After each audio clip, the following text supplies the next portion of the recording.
Hi நண்பர்களே, நான் உங்கள் நந்தினி பேசுறேன். இந்த தகவல் உங்களுக்கு பிடித்து இருந்தால் சப்ஸ்கிரைப் பண்ணுங்க பிளீஸ்.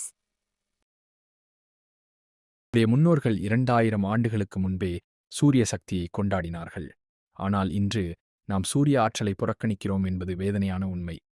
இன்று பொங்கல் பண்டிகையின் ஆழமான அர்த்தங்களைப் பற்றி பேசலாமா? மிகவும் சுவாரஸ்யமான புள்ளி.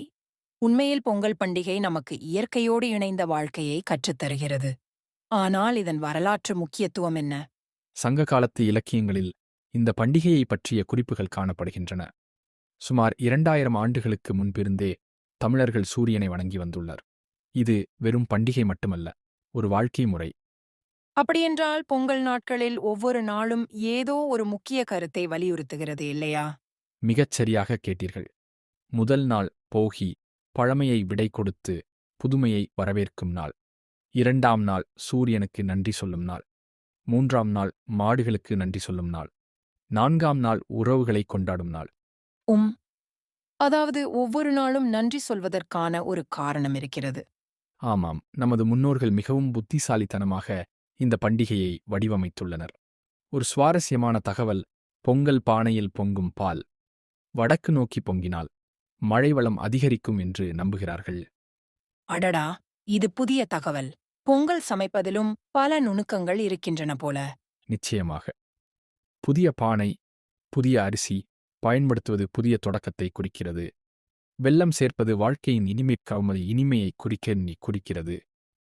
பால் பொங்குவது வளத்தின் அடையாளம். இப்படி ஒவ்வொரு செயலும் ஒரு அர்த்தத்தை கொண்டுள்ளது. இன்றைய காலத்தில் இந்த பண்டிகையின் முக்கியத்துவம் எப்படி மாறியுள்ளது? மிக முக்கியமான கேள்வி. இன்று சுற்றுச்சூழல் பாதுகாப்பு, இயற்கை வேளாண்மை போன்ற விஷயங்களை வலியுறுத்த இந்த பண்டிகை உதவுகிறது. டிஜிட்டல் உலகில் குடும்ப உறவுகள் தளர்வடையும் நிலையில் பொங்கல் குடும்பங்களை ஒன்று சேர்க்கிறது.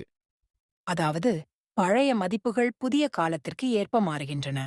சரியாக சொன்னீர்கள். தை பிறந்தால் வழி பிறக்கும் என்ற பழமொழி பொங்கலின் முக்கியத்துவத்தை சிறப்பாக விளக்குகிறது.